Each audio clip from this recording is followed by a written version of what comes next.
یار رہے یا رب تو میرا اور میں تیرا یار رہوں،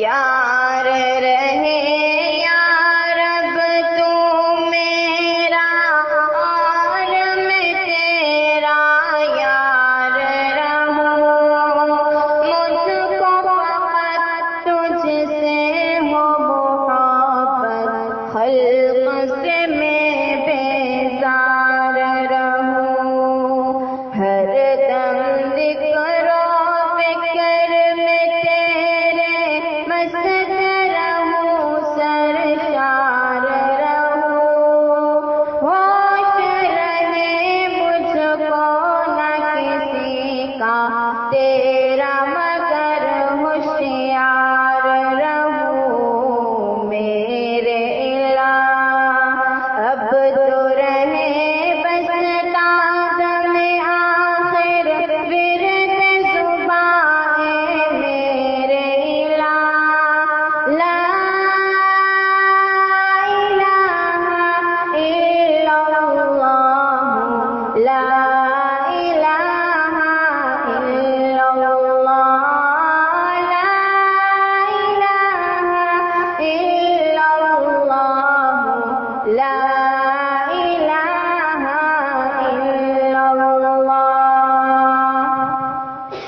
مخفی نہیں تیری نظر سے کوئی بھی فرد بشر، مخفی نہیں تیری نظر سے کوئی بھی فرد بشر، عمت بحر میں بر حجر چونٹی پہ ہے تیری نظر، عاصی و محسن پہ نظر، ہر فاسق و فاجر پہ نظر، تیری نظر کی یکتائی میں گم ہے سارے جہاں کی نظر، میرے الہ اب تو رہے بس دم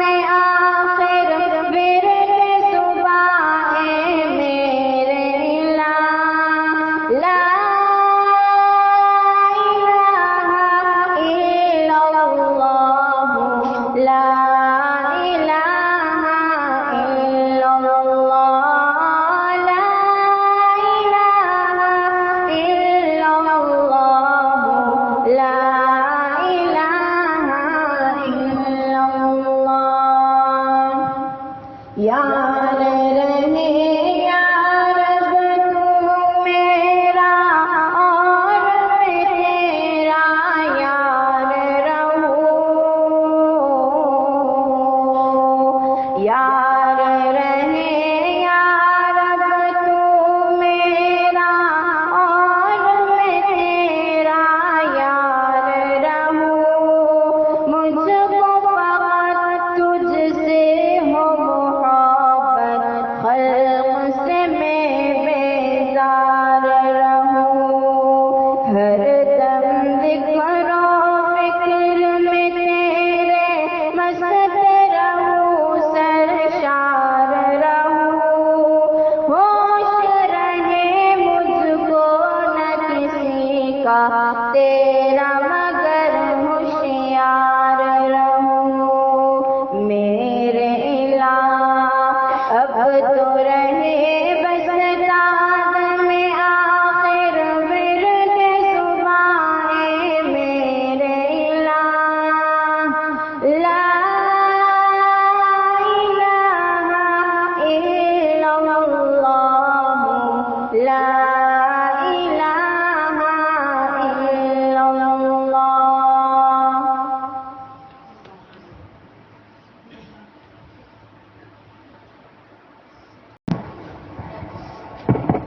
اعوذ باللہ من الشیطان الرجیم، بسم اللہ الرحمن الرحیم، رب اشرح لی صدری ویسر لی امری واحلل عقدة من لساني يفقهوا قولي اللهم أرنا الحق حقا وارزقنا اتباعه وأرنا الباطل باطلا وارزقنا اجتنابه سبحانك لا علم لنا إلا ما علمتنا سبحانك لا علم لنا إلا ما علمتنا سبحانك لا علم لنا إلا ما علمتنا السلام علیکم ورحمۃ اللہ وبرکاتہ. کیسے ہیں آپ سب؟ لمبی لمبی چھٹیوں کے بعد والے بھی نظر آ رہے ہیں, کچھ سالانہ والے نظر آ رہے ہیں, کچھ دور والے اسٹوڈنٹس نظر آ رہے ہیں. ماشاءاللہ ہماری اسٹوڈنٹ آئی ہیں اسلام آباد سے, صوفیہ. بہت ڈھونڈو کہاں ہے صوفیہ. صوفیہ چھپ جاؤ.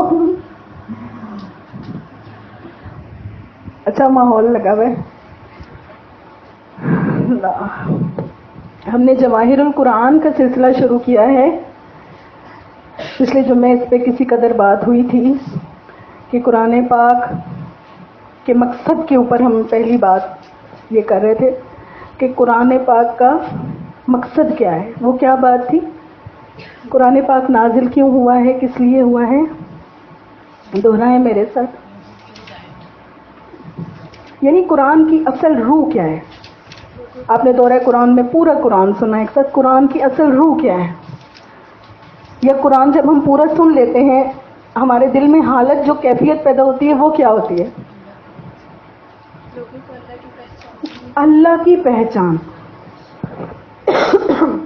دیکھیں ہمارا جو فوکس ہوتا ہے نا,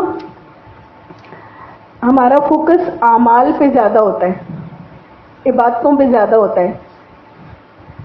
لیکن جس کے لیے عبادت کر رہے ہیں, جس کی عبادت کر رہے ہیں, بات وہاں سے شروع ہونی چاہیے. جتنا زیادہ اللہ کی ذات کی معرفت ہوگی, اللہ کے ساتھ تعلق ہوگا, اللہ کی پہچان ہوگی, عبادتوں میں بھی خود بخود لذت آنا شروع ہو جائے گی, زندگی کا مزہ آ جائے گا. کیوں سمجھے؟ زندگی کے بہت بڑے بڑے سوال حل ہو جائیں گے, بہت بڑے بڑے معاملے جو ساری زندگی کبھی کبھی حل نہیں ہوتے وہ حل ہو جائیں گے. تو اس میں نے یہ ذکر کیا تھا کہ قرآن کا کچھ ایسا حصہ ہے جس میں بالخصوص مومنوں کے ساتھ بات ہے. تو وہ کچھ سلیکٹڈ پورشنز انشاءاللہ ہم اس پہ بات کریں گے. میری بہت خواہش ہے کہ آپ میں سے کوئی ایک اسٹوڈنٹ, ایک یا دو اسٹوڈنٹس اپنے ذمے یہ کام لے لیں کہ ان سیشنز میں ہم جو جو آیتیں کور کر رہے ہیں نا ان کو ایک جگہ جمع کرتے جائیں. قرآن کا ایک منتخب نصاب جیسے ہوتا ہے, ٹھیک ہے, ریٹن فارم میں بھی ہمارے پاس آ جائے کہ ہم نے یہ آیتیں کی ہیں. اور آن لائن میں بھی یوٹیوب کے لنک کے اوپر ہمارے نومبر کے بعد کے بیانات اپلوڈ نہیں ہوئے, وہ لوگ مانگتے ہیں. اب خاص طور پہ جواہر القرآن کے جو سیشنز ہیں نا یہ اپلوڈ کرتے جاؤ یوٹیوب کے اوپر, تاکہ ہمارے پاس ایک سیکوینس سارا آئے کہ بعد میں کوئی دوبارہ بھی اس کو سننا چاہے تو ہمارے پاس محفوظ ہو. اس سلسلے میں سب سے پہلے ہم نے جو اس آیت کا انتخاب کیا ہے وہ ہے آیت الکرسی. آپ سب جانتے ہیں, آپ سب پڑھتے ہیں, ہمیں الحمدللہ حفظ ہوتی ہے. آیت الکرسی پڑھنے کے فضائل ہم نے پچھلے جمعے سنے تھے. اچھا دیکھیے قرآن پاک کی آیتوں میں کچھ آیتیں ایسی ہیں, ایک ہوتا ہے اطول ہونا, لمبا ہونا, یعنی الفاظ اس میں زیادہ آئے ہوں, تو وہ دوسری آیت ہے. یا ایھا الذین آمنوا اذا تداینتم بدین, سورہ بقرہ کی آیت ہے جس میں ادھار لین دین کے معاملات کی وضاحت آئی ہے. وہ سب سے اطول آیت ہے, لمبی آیت ہے, الفاظ اس میں زیادہ ہیں. لیکن یہاں بات ہو رہی ہے قرآن پاک کی سب سے بڑی آیت, یعنی کہ قرآن پاک کی سب سے عظیم آیت, عظمت کے اعتبار سے وہ آیت الکرسی ہے. اور اس کی وجہ کیا ہے؟ دیکھیں کسی چیز کا جو شرف ہوتا ہے یا اس کا جو مقام ہوتا ہے, اس کا جو مرتبہ ہوتا ہے, وہ اس چیز کے اعتبار سے ہوتا ہے. مثال کے طور پہ میں اب اس کرسی کو لے کے بیٹھ جاؤں اور اس کرسی کے بارے میں بات کروں, کہ یہ کرسی ہے یہ کہیں سے بن کے آئی ہے، اس کی فیکٹری ایسی ہے، یا میں اس کا علم حاصل کرنا شروع کر دوں کہ فرنیچر کیسے بنتا ہے، فرنیچر بنانے کا طریقہ کیا ہوتا ہے، اس کو سیل کیسے کرتے ہیں. تو اب یہ جو علم ہے جس کو آج کل کی زبان میں انٹیریئر ڈیزائننگ کہتے ہیں، تو اس کا مقام اور اس کی اہمیت اتنی ہی ہے جتنی کہ اس فرنیچر کی اہمیت ہے ہماری زندگی میں. بس اسی طریقے سے اگر میں گلاس کو اٹھاؤں اور میں گلاس کے اوپر بات کرنا شروع کروں کہ گلاس بنانے والے کیسے ہوتے ہیں، گلاس کیسے بنایا جاتا ہے، تو اس علم کی اہمیت اتنی ہی ہے جتنی اس چیز کی اہمیت ہے جس کی سے وہ ریلیٹڈ ہے. بہت آسان سی بات ہے. اسی لیے قرآن پاک کی ساری آیتیں ایک طرف اور آیت الکرسی ایک طرف، کیونکہ آیت الکرسی پوری کی پوری جو ہے نا یہ اللہ تعالیٰ کی ذات، اللہ تعالیٰ کی صفات کا تعارف ہے. ٹھیک، آپ کہیں گے وہ تو سورہ اخلاص میں بھی ہے. قل هو اللہ احد اللہ الصمد لم یلد ولم یولد ولم یکن لہ کفوا احد. ٹھیک، سورہ اخلاص کے اندر اللہ تعالیٰ کی جو صفت وحدانیت ہے اس پہ بات کی گئی ہے. اللہ تعالیٰ کی جو توحید ہے اس کو کامل ترین انداز میں، جامع ترین انداز میں اللہ تعالیٰ نے بیان کیا. جہاں بات آتی آیت الکرسی کی، تو آیت الکرسی کے اندر اور بھی اللہ تعالیٰ کی بہت ساری صفات اللہ تعالیٰ نے ڈیٹیل میں بیان فرمائی ہیں. اس میں اللہ تعالیٰ کی کرسی کا ذکر ہے، اللہ تعالیٰ کے عرش کا ذکر ہے، اور خود اللہ تعالیٰ کا اسم جو اسم اعظم ہے وہ کوئی تقریباً 19 بار ریپیٹ ہوا ہے. 19 بار. آپ لوگوں نے اسم اعظم کے بارے میں سنے؟ کوئی انفارمیشن ہے اسم اعظم کیا ہوتا ہے؟ اسم اعظم کسے کہتے ہیں؟ جی شیئر کریں. اور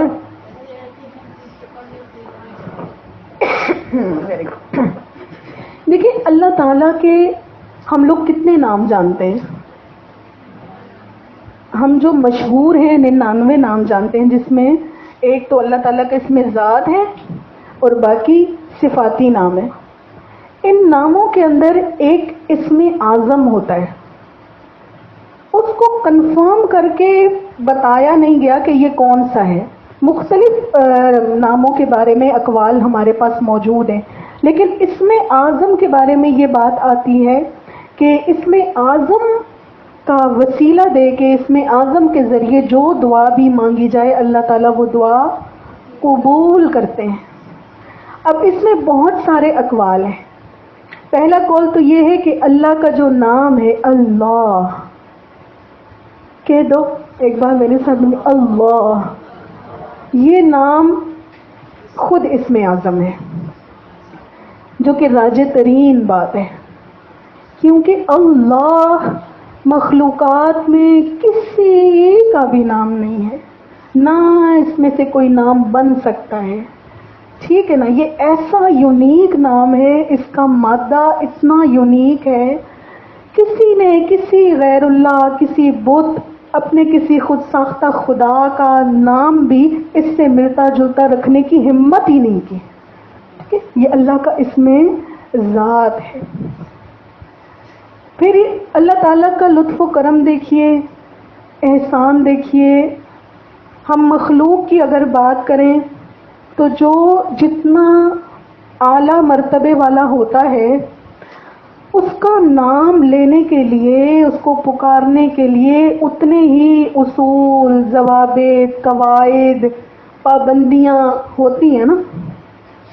ہم کسی اللہ کے بزرگ بندے کا، کسی ولی کا، کسی پیغمبر کا نام لیتے ہیں، ہم ان کے ساتھ ان کے کتنے سارے القابات لگاتے ہیں، حضرت، شیخ، فلاں فلاں فلاں، دامت برکاتہم العالیہ وغیرہ وغیرہ. اللہ تعالیٰ نے اپنا نام پکارنے کے لیے اس طرح کی کوئی پابندی، کوئی قید، کوئی اصول و ضوابط کچھ نہیں رکھے.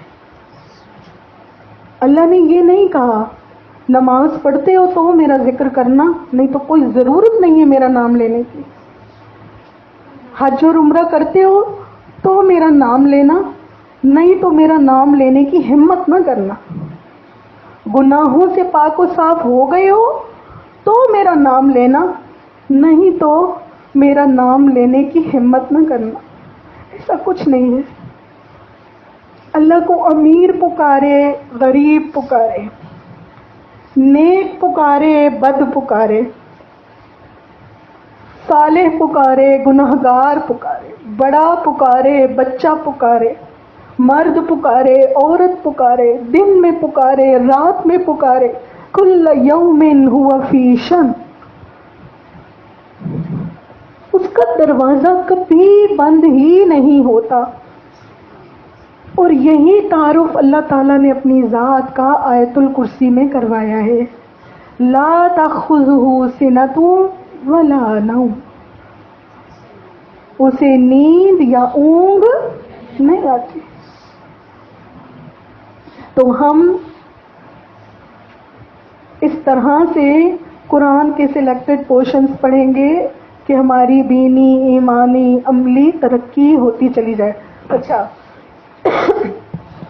میں نے شروع میں عرض کی کہ آیت الکرسی میں اللہ تعالیٰ کا نام کو تقریباً 19 بار آیا ہے. آپ کے سامنے قرآن ہوں گے. دیکھیے، سب سے پہلے لفظ اللہ. اللہ اللہ اللہ، یہ لفظ اپنے منہ سے بار بار ادا کرنے کی عادت ڈالیں. بہت بڑی مخلوق ہے کہ جو اللہ کو بھلا چکی ہے. آپ نے بھی یہ مشاہدہ کیا ہوگا. آپ لوگوں کے ساتھ بیٹھیں، آپ بندوں کے ساتھ بیٹھیں، ان کی 3 گھنٹے کی 4 گھنٹے کی گفتگو کے اندر کہیں اللہ کا نام نہیں آتا، اللہ کا ذکر نہیں آتا. اللہ تعالیٰ فرماتے ہیں اے ایمان والو، تمہارا مال اور تمہاری اولاد تمہیں اللہ کے ذکر سے غافل نہ کرتے، اور جس کسی نے ایسا کیا تو وہی خسارے والا ہے. عزیزات، دنیا کی زندگی اتنی خطرناک چیز ہے کہ جس کسی نے دنیا کی حقیقت کو قریب سے دیکھ لیا وہ دنیا سے ڈرنے لگ جاتا ہے، دنیا سے خوف کھانے لگ جاتا ہے.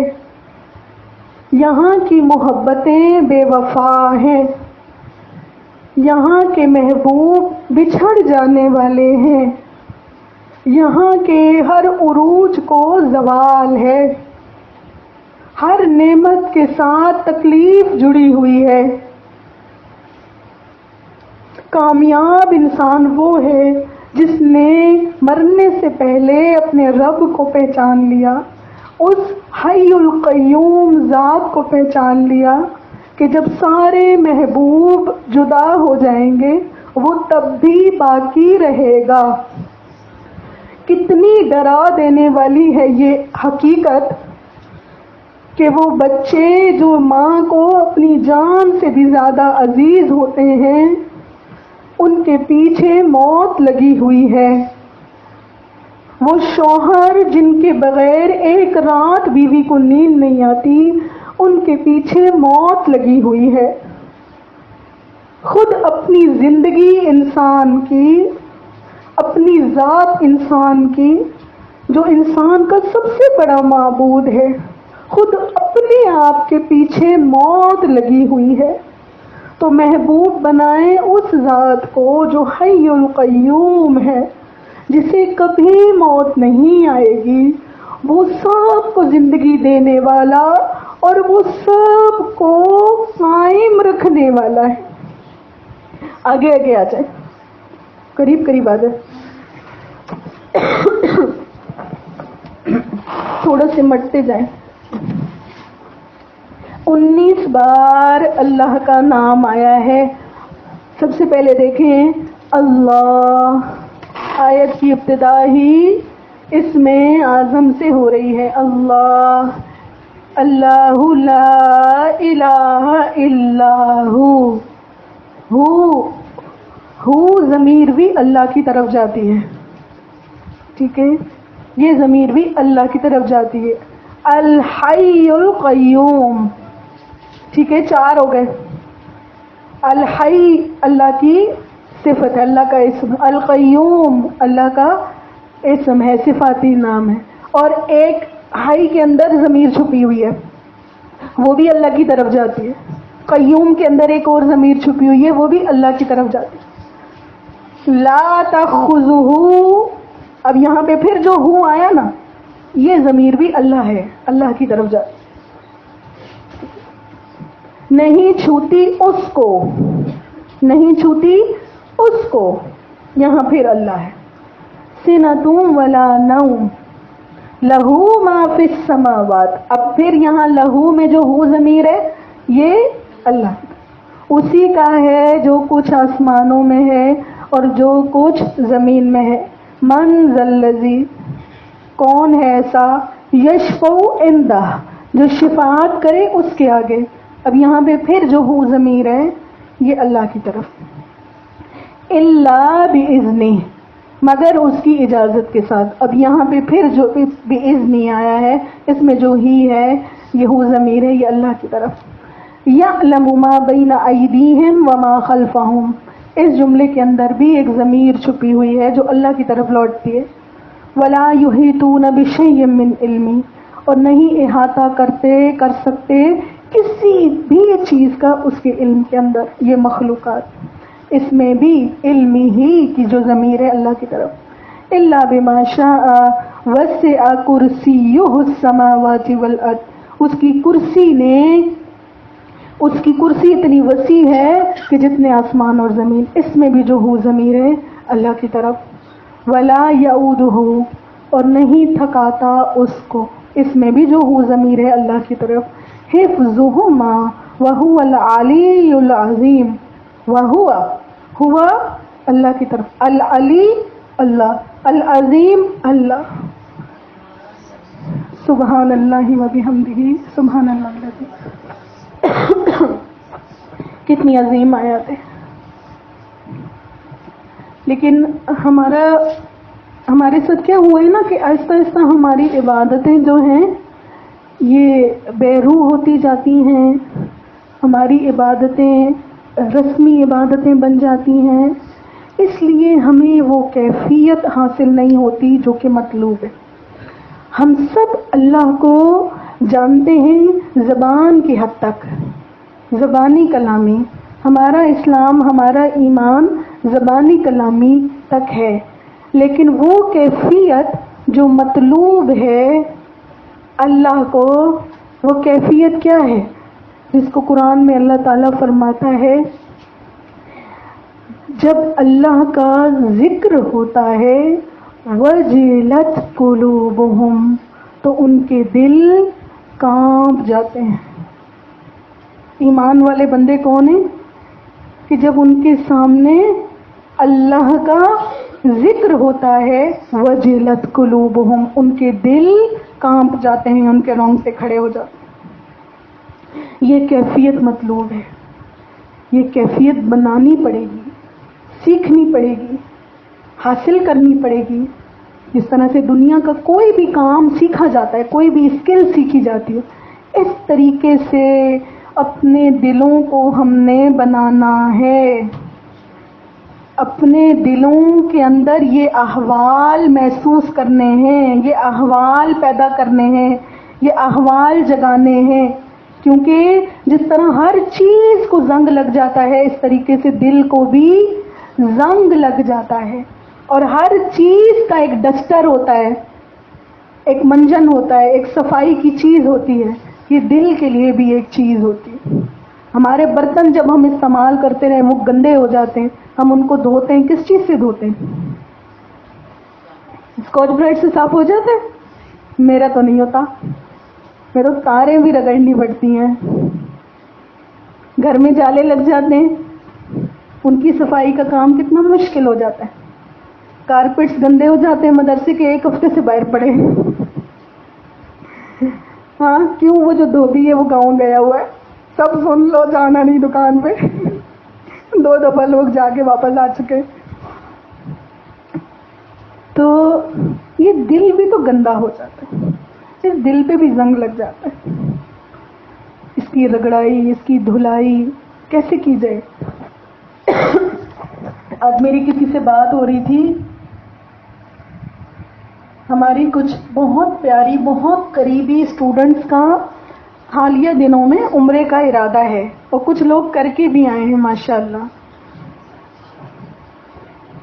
ان سے بات ہو رہی تھی, انہوں نے مجھے کہا کہ ہم اب تک اس لیے نہیں جا سکے کہ میرے جو ہسبینڈ ہیں وہ کہتے ہیں مجھے خوف آتا ہے, مجھے ڈر لگتا ہے کہ میں کس منہ سے جاؤں. دیکھیں کتنی بڑی بات ہے. اس کا مطلب ہے آج بھی ایسے لوگ موجود ہیں جن کے اندر وہ کیفیات موجود ہیں جو کہ واقعی مطلوب ہوتی ہیں. نہیں تو عام اگر آپ دیکھیں لوگ عمرے پہ جا رہے ہوتے ہیں, ایسے لگتا ہے صرف سوشل میڈیا پہ شیئر کرنے کے لیے جا رہے ہیں. ٹکٹ کی تصویر, جہاز کی تصویر, گنبد خضرا کے آگے تصویر, بیت اللہ میں تصویر, ایک آؤٹنگ, ایک پکنک کا سما بنا ہوا ہوتا ہے. اب کسی کے سامنے کہہ دو نا بھائی میں اس لیے نہیں جاتی مجھے ڈر لگتا ہے, وہ کہے گا ہاں پتہ نہیں کتنی گناہگار ہے, پتہ نہیں اس نے کیا کیا کیا ہوا ہے جو اس کو جاتے ہوئے ڈر لگتا ہے. ایسی بات نہیں ہوتی, بلکہ یہ حال ایمان والے بندے کا حال ہے. اللہ نے قرآن میں فرمایا ہے کہ اللہ کے نیک بندے وہ ہیں جو نیکیاں کرتے ہیں اور پھر ڈرتے ہیں. ٹھیک ہے نا؟ کون یہ دعویٰ کر سکتا ہے اپنے علم پر, اپنی عبادتوں پر, اپنے عمل پر؟ کون اتنا مغرور ہو سکتا ہے جو یہ دعویٰ کرے جی میں تو بڑا نیک ہوں؟ ایمان والے بندے کا تو یہی حال ہوتا ہے نا کہ رب تعالیٰ کے سامنے حاضری سے, حاضری کے خیال سے اس کو ڈر لگے. اسی لیے میں نے کہا تھا آیت الکرسی کے ساتھ ساتھ بیت اللہ شریف کی حاضری اور عمرے کا جو سفر ہے اس کی بھی بات ہوگی. یہ دونوں چیزیں آپس میں ریلیٹ کرتی ہیں کہ عمرے پر کثرت سے آنا جانا اس کی حدیث میں ترغیب دی گئی ہے. انسان کو, مسلمان کو بار بار آنا جانا چاہیے. اپنے بچوں کو لے کے جائیں, کیونکہ وہاں کا جو نورانی ماحول ہے نا اس کے اثرات جب ان ننھے قلوب پر پڑیں گے, جو بچپن ہی سے ان کا آنا جانا نبی علیہ السلام کی بارگاہ میں ہوگا, حرم کا یہ طواف کریں گے. the best thing that you can offer your child, آپ اپنے بچے کو جو نعمت سب سے بڑی دے سکتے ہیں وہ یہ اپنے بچے کو عمرہ کرائیں. اگر اللہ نے دیا ہے تو بچپن میں کرائیں تاکہ وہ ان انوارات کے سائے کے اندر پلے, اس کے بدن کا گوشت پوست ان انوارات کو اپنے اندر جذب کرتا ہوا بڑھے. ہمارے بچوں کے ہاتھوں میں ہر وقت موبائل, ٹک ٹاک, ناچ گانا, فلمیں, فضولیات یہی ہوتے ہیں, تو پھر بچے وہی بنتے. اور اگر ہم غور کریں نا, ہم بہت سارا پیسہ ایسی فضول چیزوں پہ خرچ کر رہے ہوتے ہیں. ہم کبھی کبھی ضرورت سے زیادہ کپڑے بنا رہے ہوتے ہیں, ضرورت سے زیادہ گھر کا سامان لے رہے ہوتے ہیں, ضرورت سے زیادہ پیسے ہم آنے جانے پہ خرچ کر رہے ہوتے ہیں. یہ سارے پیسے اگر تھوڑے تھوڑے کر کے ہم جمع کرنا شروع کریں اچھی خاصی اماؤنٹ بن جاتی ہے. سال کے اندر, 2 سال کے اندر ایک بندے کا عمرے کا خرچہ آرام سے پورا ہو سکتا ہے.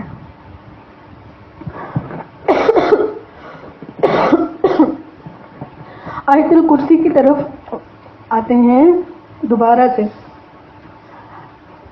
اللہ لا الہ الا ہو, اللہ تعالیٰ کا اسم اعظم, اسم ذات اللہ. لا الہ الا ہو, نہیں ہے کوئی معبود سوائے اس. اس حقیقت کو ویژولائز کرے انسان اپنی زندگی کے اندر. ہم اپنے سامنے جب کسی کو مرا ہوا دیکھتے ہیں ہماری نظریں صرف اس چیز پہ جاتی ہیں، دیکھو فلاں کا شوہر مر گیا، فلاں کا بیٹا مر گیا، اس کو یہ ہوا تھا، یہ بیماری. موت و حیات کے اندر اللہ کی صفات کو ڈھونڈیں. کسی چلتے پھرتے انسان کا مر جانا اللہ تعالیٰ کی صفت الحی القیوم کا ایک مظہر ہوتا ہے کہ وہ اتنی بڑی ذات ہے جو خود الحی، خود زندہ ہے، اور اس کی زندگی ایسی زندگی ہے جو کسی اور کی دی ہوئی نہیں ہے، کسی اور کی دی ہوئی نہیں ہے، وہ خود بذات زندہ ہے. اور جتنی زندہ مخلوق ہے ان سب کو زندگی دینے والا ہے. وہ جو پتھر کے اوپر چھوٹی سی چیونٹی چل رہی ہے اس کو بھی اس نے زندگی دی. وہ نازک نازک پروں والی تتلی جس کے پروں کے اندر اللہ تعالیٰ نے اپنی المصور کی صفت کے ساتھ رنگ بھرے ہوئے ہیں، وہ اتنی پتلی سی ہے اس کو اگر ذرا سا یوں دبا دے اس کا پر ٹوٹ جاتا ہے، اتنی وہ نازک ہے. اس کے اندر زندگی اللہ پاک لیتی. کبھی کبھی اگر آپ گاؤں میں کہیں گھوم رہے ہیں وہاں آپ کو ایسے ایسے عجیب حشرات الارض دیکھنے کو ملتے ہیں، وہ دیکھنے میں لگتا ہے کہ ویسے ہی جو ہے ریشم پڑی ہوئی ہے، لیکن تھوڑی دیر میں وہ جب حرکت کرنے لگتا ہے تو وہ محسوس ہوتا ہے کہ یہ تو زندہ چیز ہے. اتنی مخلوقات ہیں اللہ تعالیٰ کی زمین پر، سمندروں کے اندر، جنگلات کے اندر، آسمانوں کے اندر. ان تمام کو زندگی دینے والا الحی جو خود زندہ ہے اور مخلوقات کو زندگی دینے والا ہے. القیوم، قیوم کہتے ہیں اس ذات کو کہ جو تمام چیزوں کو قائم رکھنے والا ہو. یہ آسمان، یہ زمین، یہ موجودات، یہ مخلوقات، اس نے ان سب کو پیدا کر کے بس چھوڑ نہیں دیا. ان سب کی سسٹینیبلٹی میری اور آپ کی کتنی ضرورتیں ہیں. کبھی آپ نے غور کیا ہے کہ یہ انسان اتنا کمزور ہے، اتنا کمزور ہے، اور اس کی نیڈز اتنی زیادہ ہیں، لاتعداد نیڈز ہیں. آپ کو ہر تھوڑی دیر بعد پیاس لگتی ہے، آپ کو کیا چاہیے؟ ہر 2 گھنٹے بعد آپ کو بھوک لگتی ہے، آپ کو کیا چاہیے؟ کھانا چاہیے. بھوک میں کھانا، ایک ہی کھانا آپ بار بار نہیں کھا سکتے، آپ کو اس میں ویرائٹی چاہیے. سانس لینے کے لیے آپ کو ہوا چاہیے، دن کے لیے آپ کو روشنی چاہیے، آپ کو سورج چاہیے، بیٹھنے کے لیے آپ کو کرسی چاہیے، لیٹنے کے لیے آپ کو بیڈ چاہیے. گرمی سردی کا تناسب، ہوا کا معتدل ہونا، لا تعداد ان گنت چیزیں ہیں جو صرف ایک انسان کی ریکوائرمنٹ ہے. ان سب کا وجود دنیا میں مینٹین رکھنا، اور وہ بھی ایک خاص تناسب کے ساتھ. بارش اگر بہت زیادہ ہو جائے تو بھی سیلاب آ جاتے، بارش اگر کم ہو تو بھی قحط آ جاتے. وہ ایک دانہ جو زمین سے اتنا سا پیدا ہوتا ہے، اس کے زمین سے نکلنے سے لے کر ہماری غذا بننے تک اس کو کتنی چیزوں سے بچانا پڑتا ہے. دھوپ تیز ہو تو فصلیں جل جاتی ہیں، کوئی کیڑا لگ جائے تو فصلیں کھا جاتی ہیں، پانی کی مقدار کم ہو فصلیں خشک ہو جاتی ہیں. پھر اس کا میرا اور آپ کا لقمہ بننے تک یہ تمام مراحل کون پورا کرتا ہے؟ القیوم ذات. آگے فرمایا لا تأخذہ سنۃ ولا نوم، نہیں چھوٹی، یہاں دیکھیں جو الفاظ آئے قرآن کے لا تخذہ، یہ بلیغ ترین الفاظ ہیں. اگر یوں کہا جاتا نا لا ینامو، وہ سوتا نہیں ہے، تو اس میں ایک قدر امکان یہ تھا کہ ہو سکتا ہے نیند آتی ہو لیکن وہ خود پہ قابو پا لیتا ہو. نہیں، اللہ نے فرمایا لا تخذہ، اسے چھو کر ہی نہیں گزرتی. سنا، سنا کہتے ہیں وہاں نماز ہوتی ہے نا،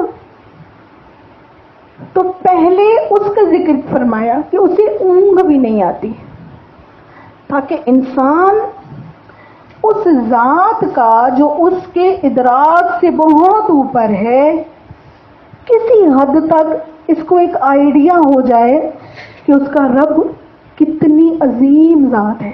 اس کو اونگ بھی نہیں آتی تو نیند کہاں سے آئے گی؟ وہ سونے سے پاک ہے. لا تخذہ سنۃ ولا نوم.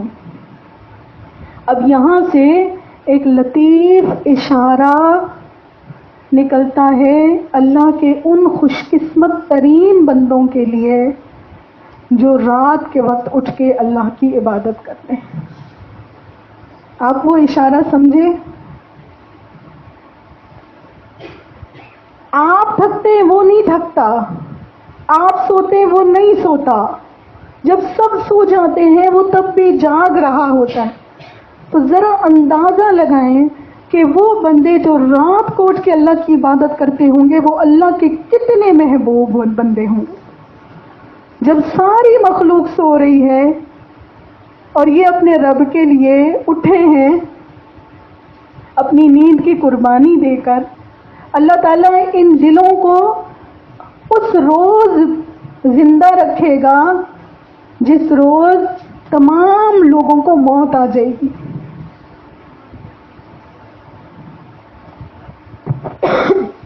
قیامت کے لمحات میں ایک لمحہ ایسا بھی آئے گا نا جب سارے قلوب مر جائیں گے، سارے لوگ مر جائیں گے.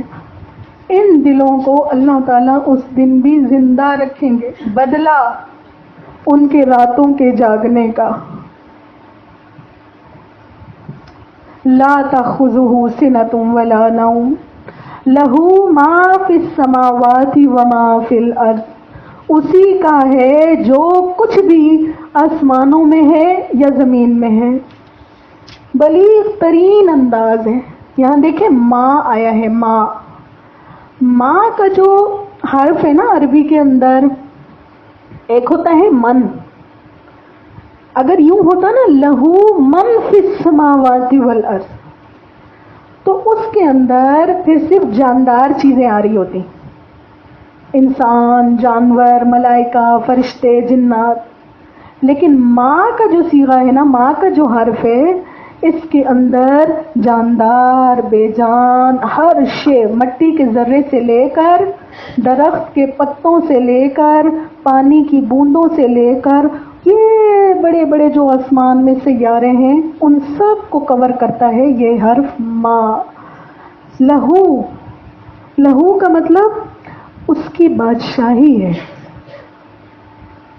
ما فی الارض، جو کچھ بھی زمین میں ہے. لہو ما فی السماوات، جو کچھ بھی آسمانوں میں ہے. وما فی الارض، اور جو کچھ زمینوں میں ہے، زمین میں ہے. من ذا الذی، کون ہے ایسا، یشفع عندہ، جو شفاعت کرے اس کے آگے. مشرکین مکہ جو ہوتے تھے نا، یہ کچھ بتوں کی عبادت کرتے تھے، غیر اللہ کی عبادت کرتے تھے.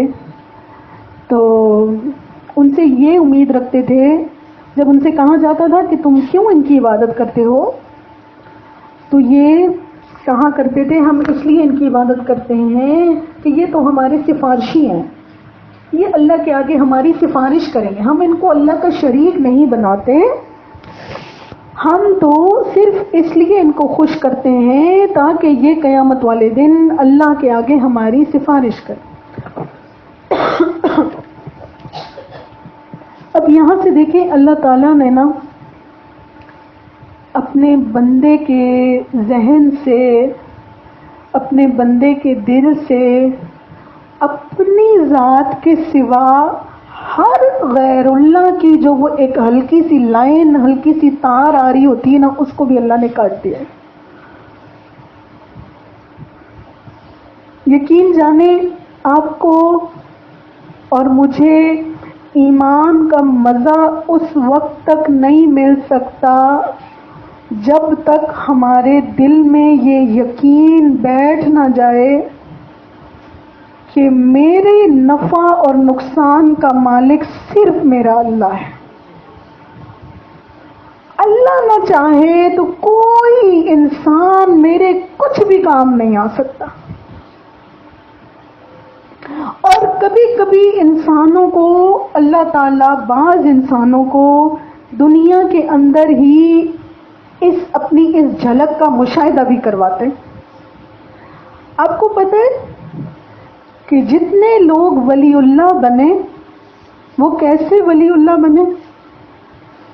یا اگر کوئی ولی اللہ بننا چاہتا ہے، اللہ کا دوست بننا چاہتا ہے، اللہ کا قرب، اللہ کی معرفت پانا چاہتا ہے، تو اس کا راستہ، اس کا طریقہ کیا ہے؟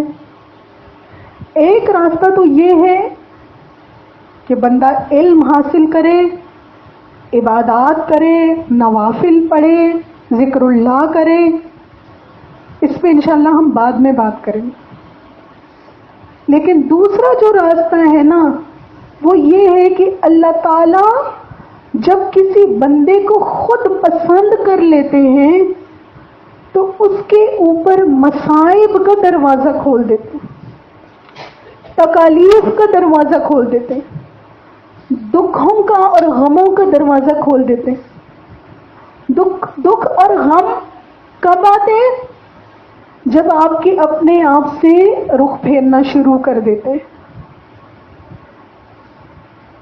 جب انسان اپنی ہی اولاد کے ہاتھوں تکلیف اٹھانا شروع کرتا ہے،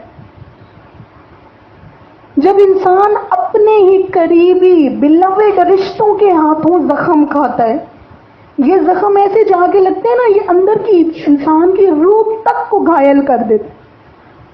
جتنے لوگ دنیا میں خودکشیاں کرتے ہیں، کیوں کرتے ہیں؟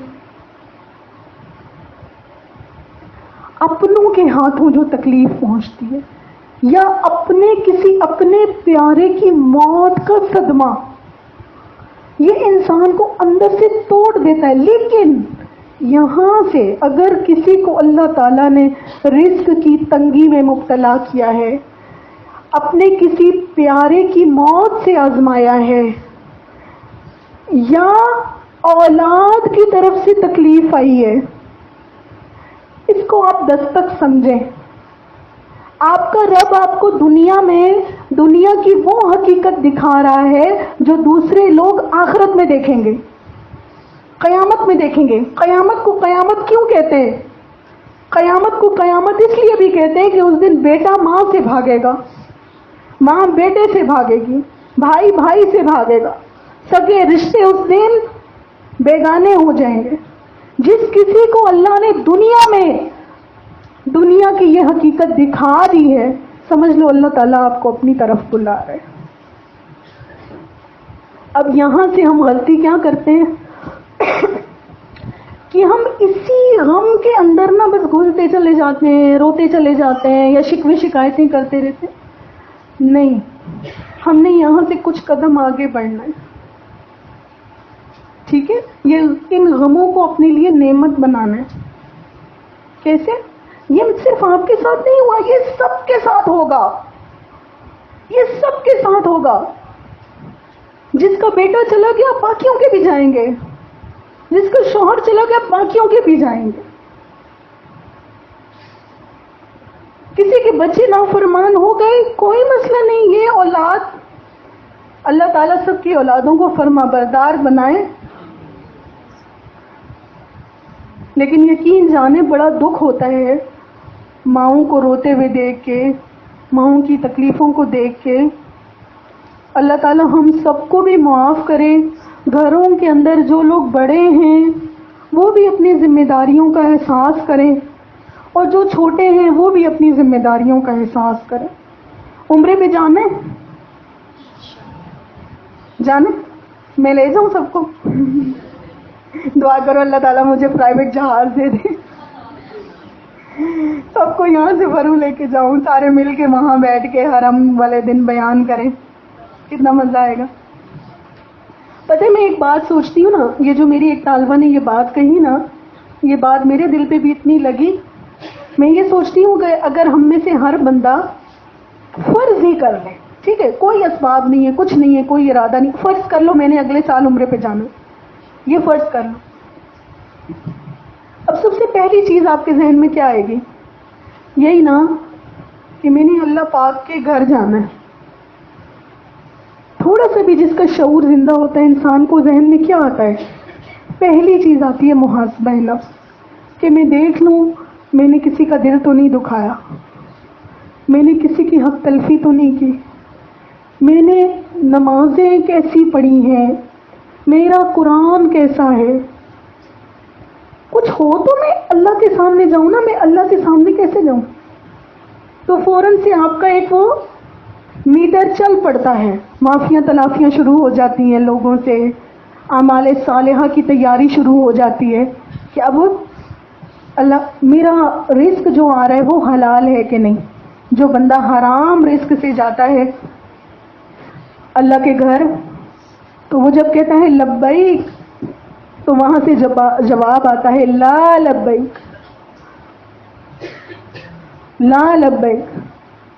تو میں اپنا مال چیک کر لوں, میں جو مال لے کے جا رہی ہوں یا جا رہا ہوں وہ کس راستے سے آیا ہے میرے پاس.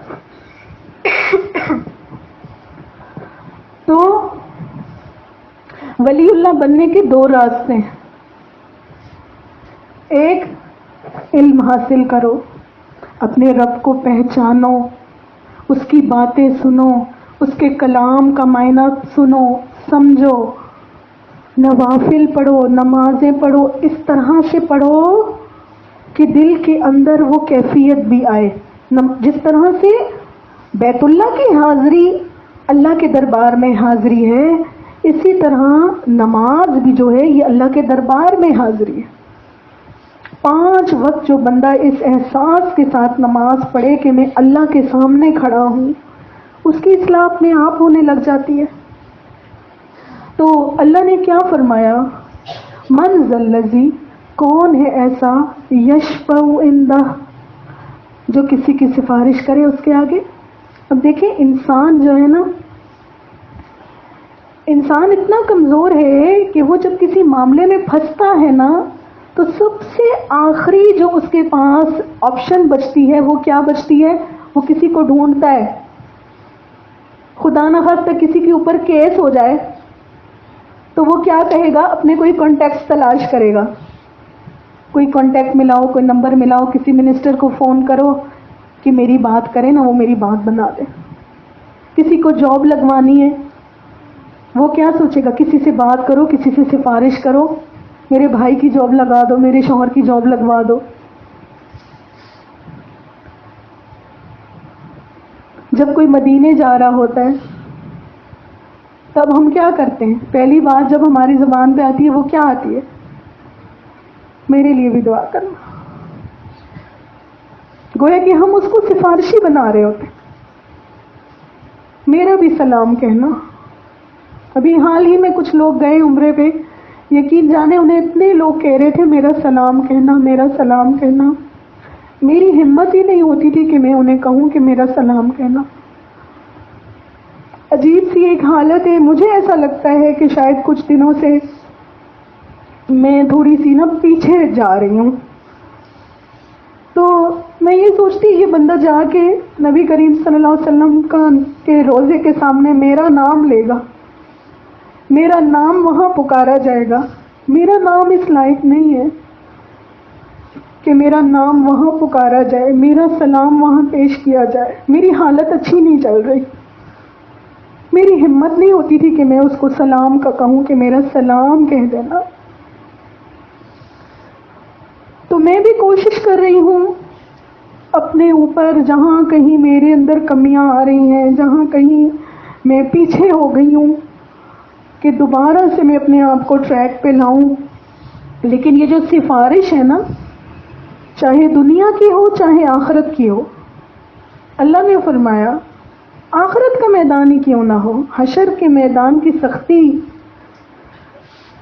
آپ کو پتہ ہے نا، دنیا میں تو پھر بھی کوئی ایک دوسرے کے کام آ ہی جاتا ہے، آخرت میں کوئی کسی کے کچھ بھی کام نہ آ سکے.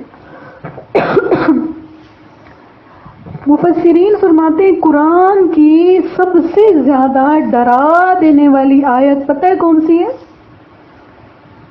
کسی کے ذہن میں آ رہا ہے؟ نہیں، ڈرانے والی آیت، خوف دلانے والی آیت، اخوف آیت. تو مفسرین فرماتے ہیں قرآن کی سب سے زیادہ خوف دلانے والی آیت ہی ہے فَمَن يَعْمَلْ مِثْقَالَ ذَرَّةٍ خَيْرًا يَرَهُ وَمَن يَعْمَلْ مِثْقَالَ ذَرَّةٍ شَرًّا يَرَهُ.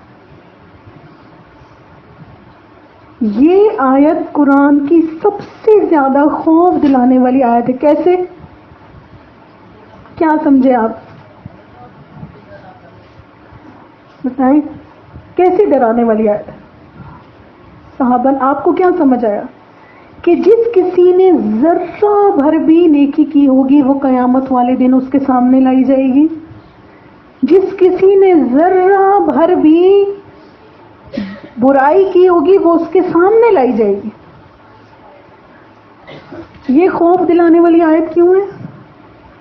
کہ ہمارا کوئی عمل، کوئی لفظ، کوئی جملہ جو ہم نے اپنے منہ سے نکالا وہ چھوٹنے والا نہیں ہے، وہ قیامت والے دن سامنے لایا جائے گا. سوچیں ہم اپنا اتنا سا عیب بھی مخلوق کے سامنے آنے سے کتنا ڈرتے کہ میری اتنی سی برائی بھی کسی کو پتا.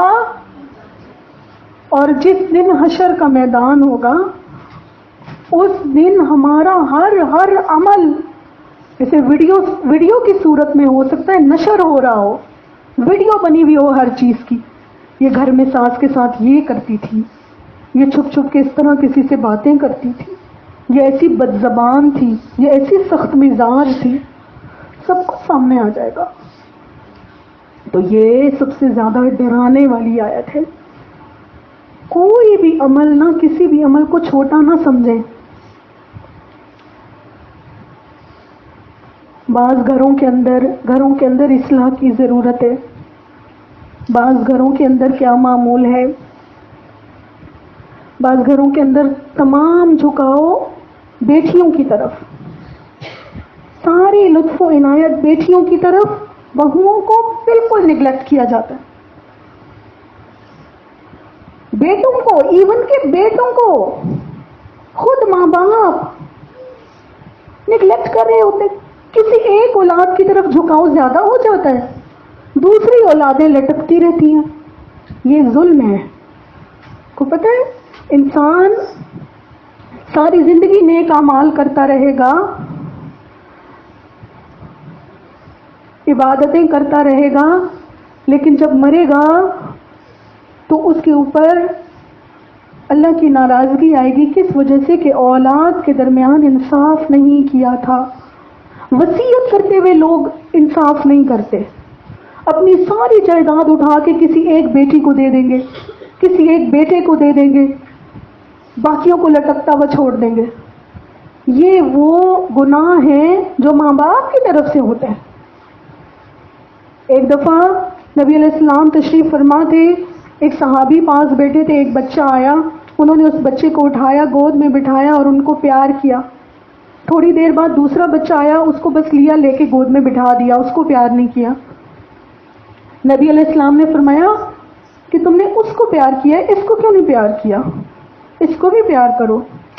کہ جو اولاد کے درمیان انصاف نہیں کرے گا قیامت والے دن اس پر بھی اللہ کی ناراضگی اور عذاب آتا ہے.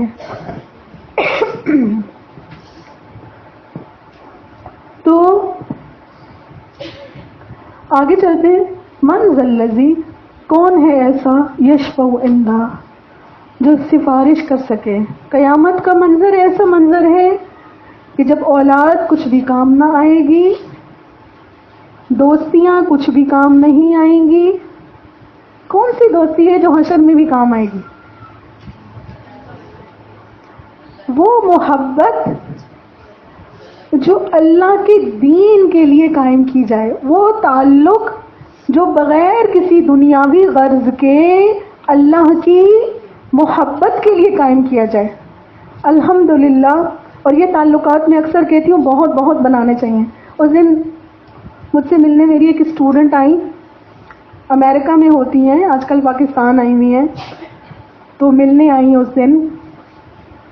تو وہ جو دینی آپ کے تعلقات ہوتے ہیں نا، ان کی محبت ہی الگ ہوتی ہے، اس کی فیلنگ ہی الگ ہوتی ہے. ظاہر ہے مجھے بھی بہت خوشی ہوئی کہ ایک بندہ اتنے دور سے اللہ نے اس کے دل میں محبت ڈالی ہے نا. 7 سمندر پار کون کسی کو پوچھتا ہے؟ کوئی اپنے سگوں کو نہیں پوچھتا ہے نا. پھر یہاں پہ بھی جب وہ آئے تو ان کے گھر والوں نے ان کو اتنا ڈرایا کہ یہ ہب چوکی ہے، خطرناک علاقہ ہے، مت جاؤ. لیکن پھر بھی وہ جو ہے نا کسی طرح سے کر کے پہنچی. آئی ریئلی اپریشیٹ دس کہ یہ محبتیں اتنی قیمتی ہیں، مر جانے کے بعد یہ حشر والے دن بھی کام آئیں گی. کیسے کہ اگر فرض کریں آپ کا کوئی استاد ہے یا آپ کا کوئی شاگرد ہے، آپ کا کوئی کلاس فیلو ہے، دینی کلاس فیلو، وہ نکل پڑا جنت میں جا رہا ہے. اب آپ نے کبھی اس کو سپورٹ کیا تھا، چاہے کبھی ایک گلاس پانی پلا دیا ہو. ہم آئے جمعے کے بیان میں، وہ کولر کے پاس بیٹھی ہوئی تھی، پانی پی رہی تھی، میں نے اسے کہا مجھے بھی پانی پلا دو، اس نے گلاس بھر کے مجھے پلا دیا. اتنا سا فیور اس نے میرے ساتھ کر دیا. وہ قیامت والے دن اس کو پکڑ لے گی. اوے تو وہی ہے نا جمعے بیان والی، وہ کولر والی؟ ہاں ہاں میں وہی ہوں. یاد ہے تم نے مجھ سے پانی مانگا تھا، میں نے تمہیں پانی پلایا تھا؟ ہاں ہاں یاد ہے. کب اکیلی کدھر جا رہی ہو؟ مجھے ساتھ لے کے جاؤ. پھر جنتی کی تو ہر خواہش پوری ہوتی ہے نا، جنتی کی تو ہر دعا قبول ہوتی ہے. وہ جنتی ہوگی تو وہ اللہ سے دعا مانگے گی، اللہ تعالیٰ اس کے ذریعے ہمیں بھی پار لگا دیں گے. اسی طریقے سے اگر آپ کی اولاد میں کوئی ایسا ہے دیندار، کوئی آپ کے پیرنٹس میں ایسا ہے دیندار، آپ کے گلی محلے میں کوئی ایسا ہے دیندار، اس کا حال ہے. لیکن یہ بھی کیسے ہوگا؟ الا باذن، اللہ کی اجازت کے بغیر کوئی یہ سفارش بھی نہیں کر سکتا. اور یہاں پہ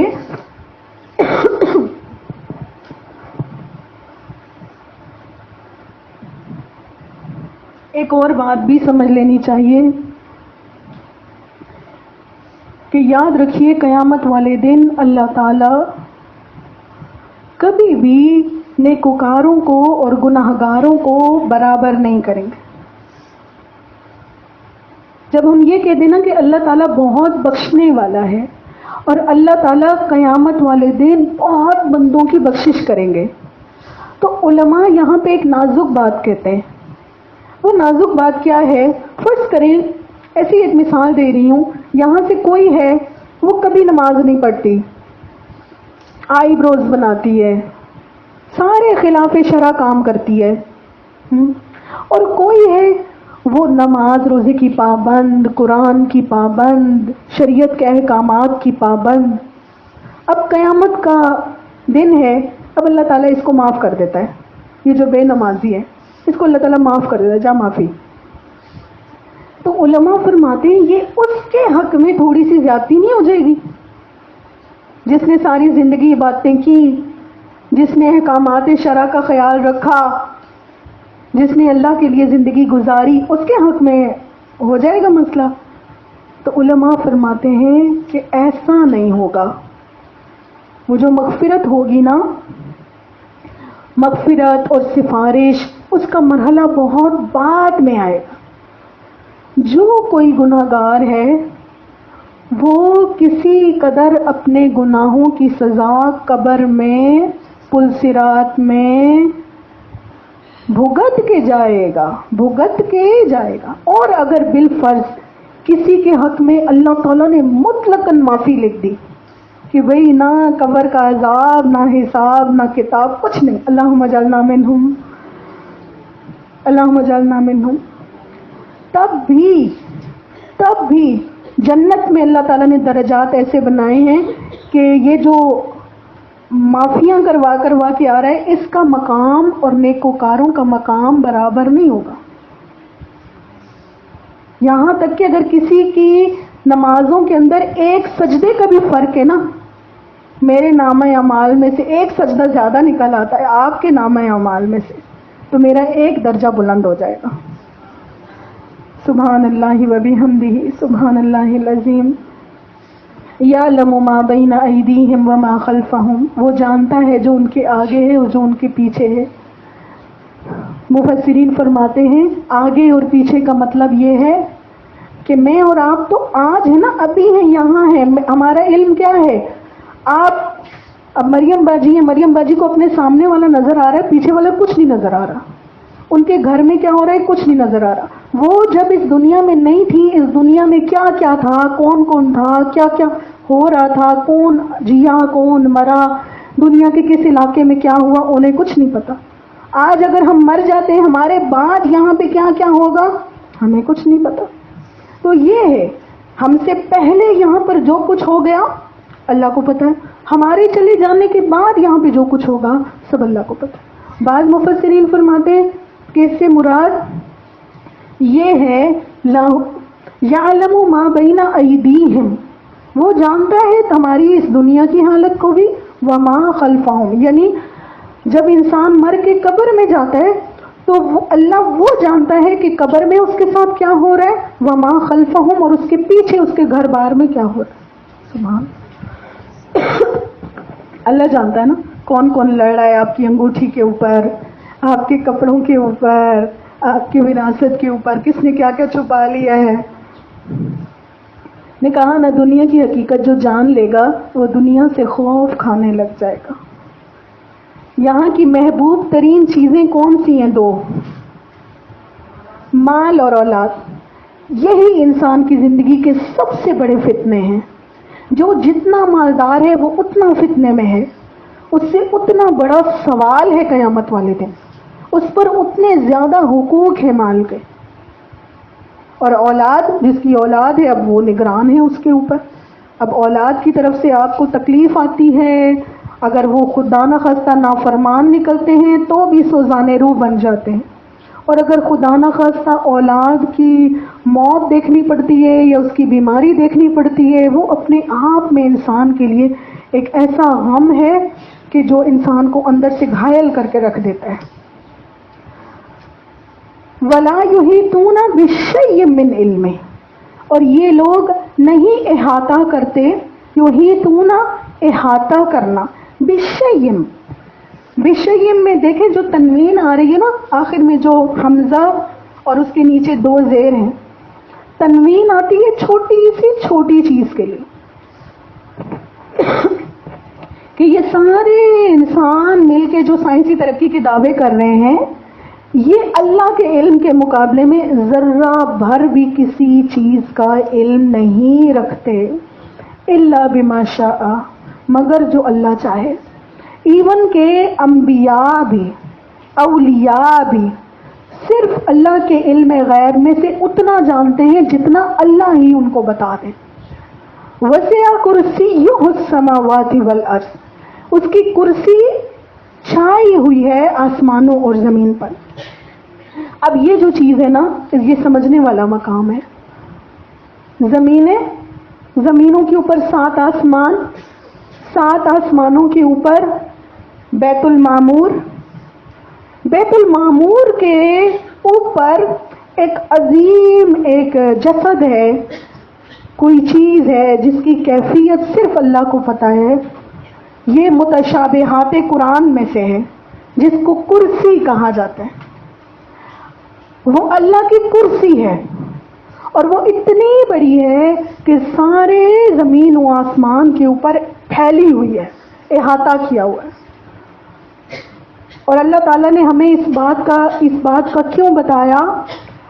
جس طرح سے بادشاہ ہوتے ہیں نا، بادشاہ تو بادشاہوں کا ایک تخت ہوتا ہے، ایک کرسی ہوتی ہے جس کے اوپر وہ جلوہ فرما ہوتے ہیں، اس کی بادشاہت لگتی ہے.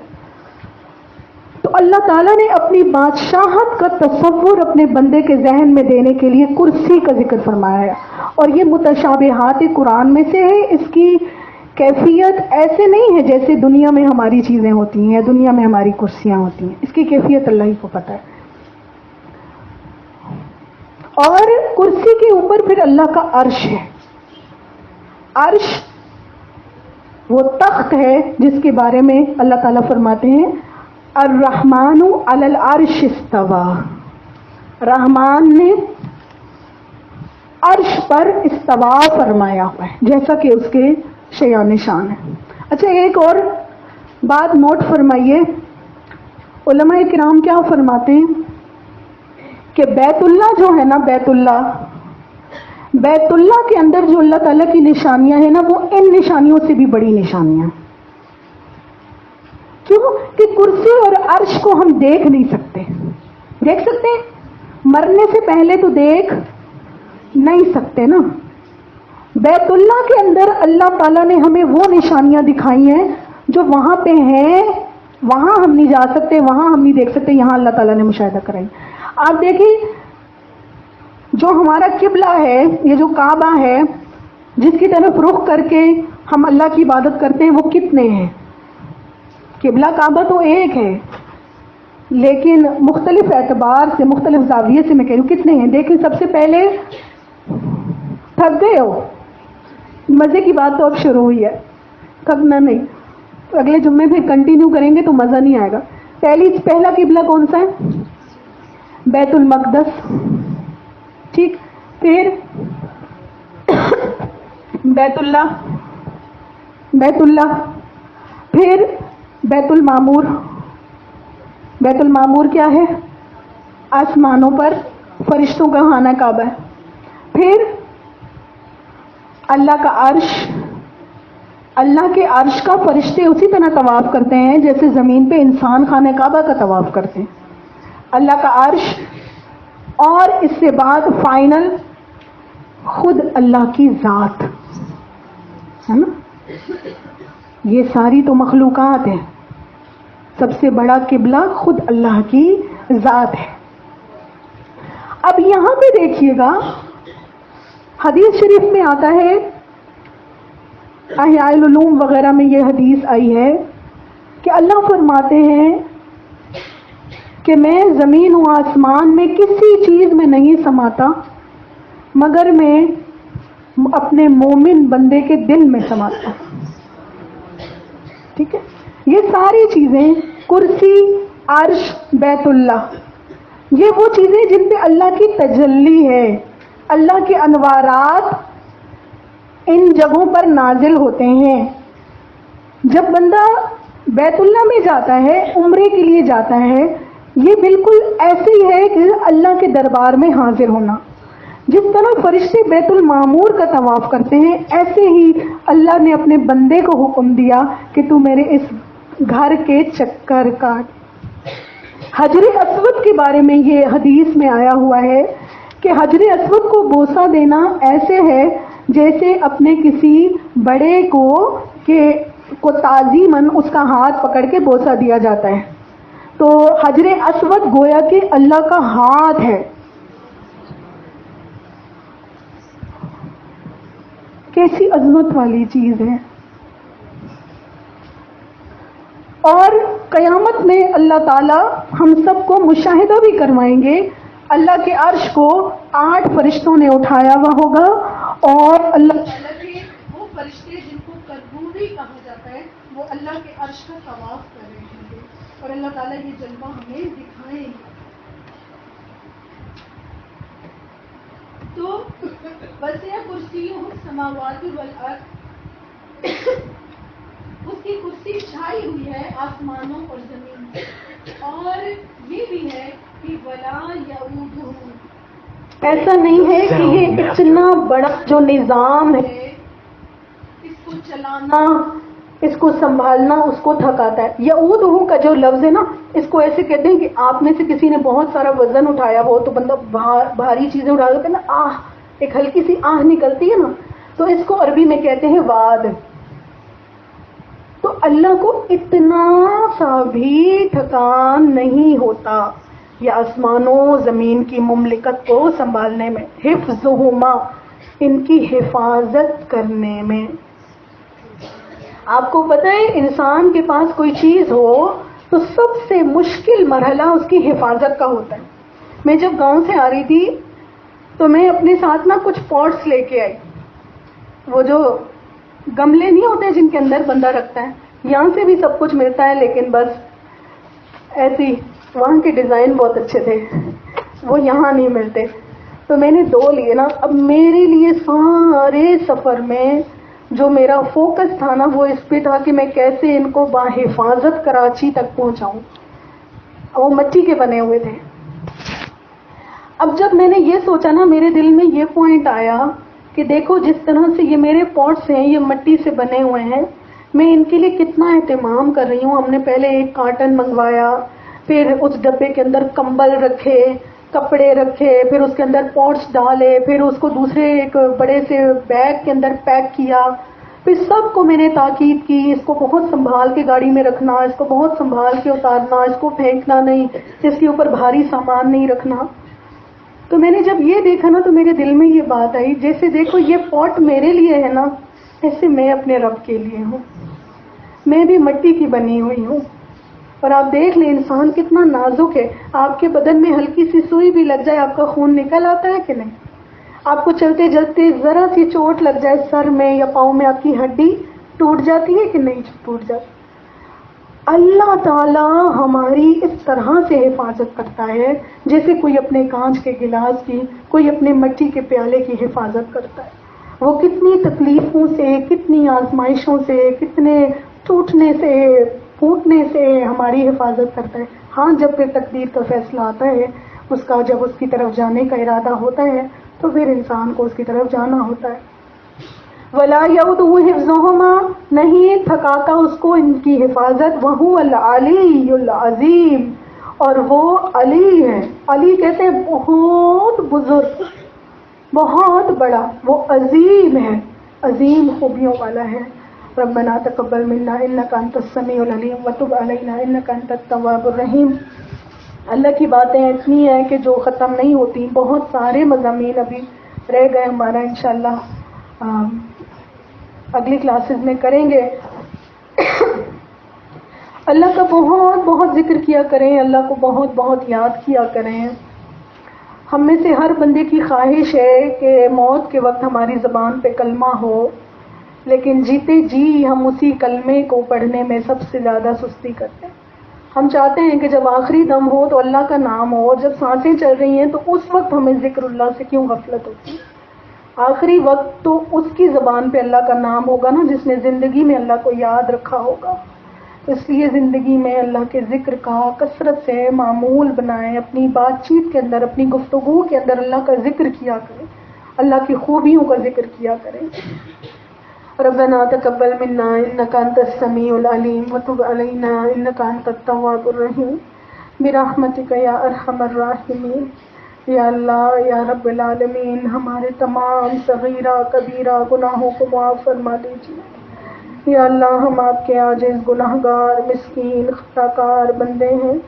یا اللہ، ہم آپ کی ذات، اس کی صفات، آپ کی علی العظیم ذات کا تصور، اس کا ادراک بھی نہیں کر سکتے.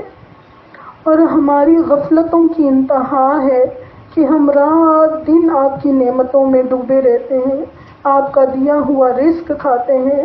آپ ہماری سانسوں کے مالک، آپ ہمارے دل کی دھڑکنوں کے مالک، آپ کے اختیار میں زمین اور آسمان کی ہر شے.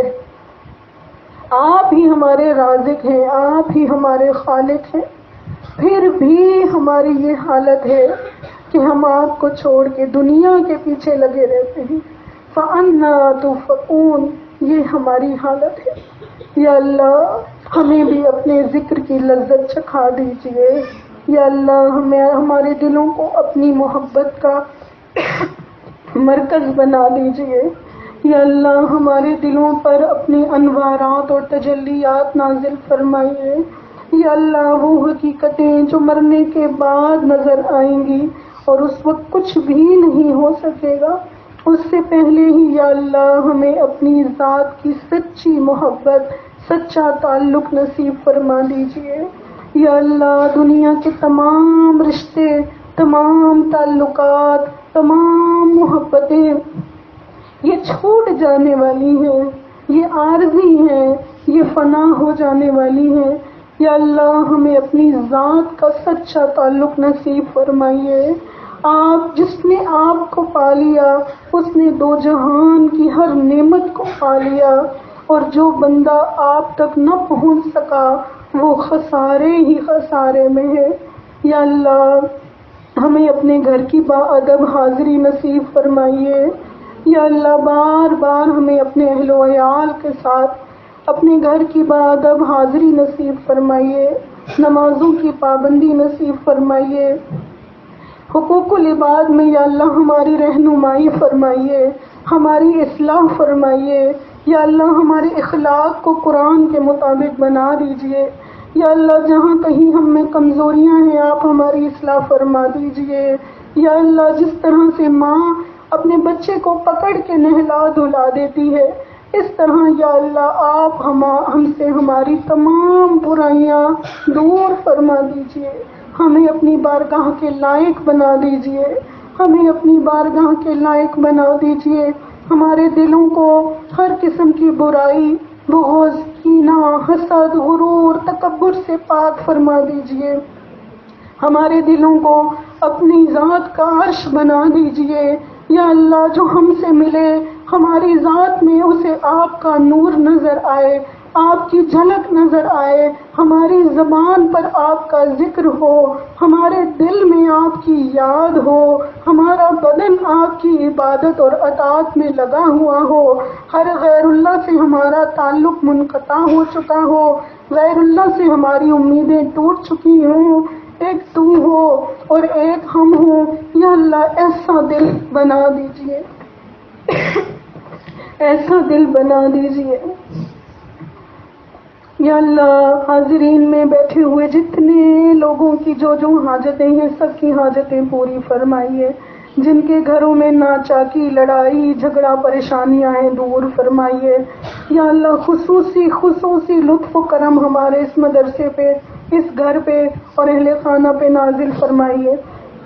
یا اللہ ہمیں ہر طرح کی پریشانی سے، ہر طرح کی ناچاکی سے، جادو، نظر، حسد کی برائی سے یا اللہ بچا لیجئے. یا اللہ اس مدرسے کو خوب ترقی دیجئے، خوب قبولیت دیجئے، خوب وسعت دیجئے. یا اللہ ہر طرح کے اسباب میں ہماری کامل رہنمائی اور دستگیری فرمائیے. یا اللہ آپ ہی کی ذات سے مانگتے ہیں، آپ ہی کی ذات اس لائق ہے کہ اس سے مانگا جائے. یا اللہ آپ ہماری ذاتی اور ادارے کی تمام ضروریات کو اپنے غیب کے خزانوں سے پورا فرمائیے. جو لوگ عمرہ کر کے آئے ہیں یا ارادہ رکھتے ہیں، ہماری کچھ قریبی شاگردات عمرے کا ارادہ کرتی ہیں، یا اللہ ان کے ارادوں کو کامیابی تک، تکمیل تک پہنچائیے آسانی کے ساتھ. یا اللہ ہم سب کو حاضری نصیب فرمائیے. جتنے لوگ یا اللہ بیمار ہیں سب کو شفا عطا فرمائیے. جس کے گھر میں رزق کے مسئلے ہیں، شادی بیاہ کے مسئلے ہیں، آپس کے لڑائی جھگڑوں کے مسئلے ہیں، یا اللہ سارے مسائل اپنی رحمت سے، اپنے لطف و کرم سے دور فرما دیجیے. آمین یا رب العالمین. ربنا آتنا فی الدنیا حسنۃ وفی الآخرۃ حسنۃ وقنا عذاب النار. اللہم صلی علی سیدنا محمد وعلی آل سیدنا محمد وبارک وسلم. مريح تنهدى يا صاحي كي تستريح.